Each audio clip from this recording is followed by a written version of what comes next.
So why would God send us into the desert? Why should that be a part of our life? Well, the reality is, in part, we have sent ourselves there. We generally, as a human race, Adam and Eve, you could say, already traded in paradise for a desert. And so the human race is in this place of a kind of wasteland and is making our way back to the Father, which we can't do without the pillar of fire and the pillar of cloud, without the presence of God, which comes out into the desert and meets us.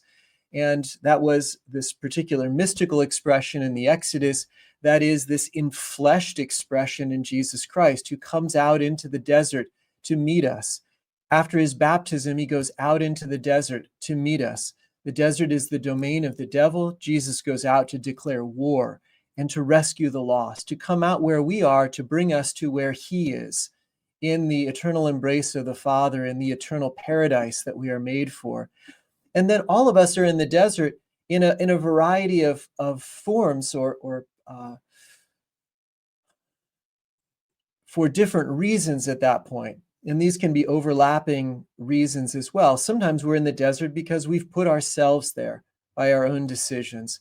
Sometimes we're in the desert because we're meeting someone else there and we're doing some of the rescue work that Jesus is doing. And we might feel that in a special way in Exodus. There may be some kinds of temptations, some kinds of struggles. There may be some things that come up because really, especially as you join together with an anchor and a fraternity, you may be drawn into the desert of your brother. Just like Jesus entered into our desert. It wasn't really his desert so much as it was our desert. And we might be drawn into the desert of our brother. And so when we do that, and we, in our faithfulness, we cling to Christ, we long in hope for the promised land, we are steadily making our journey and remaining faithful in different ways, we can be drawing others out of the desert. And so as a personal remedy and purification, and also as a mission and witness for others, we find ourselves in the desert in a special way, choosing that in Exodus 90, choosing to go out into this place in our disciplines and in our prayer. And then again, mystically, the Lord may lead us out there for the sake of being with our brothers and being able to walk and make a journey together.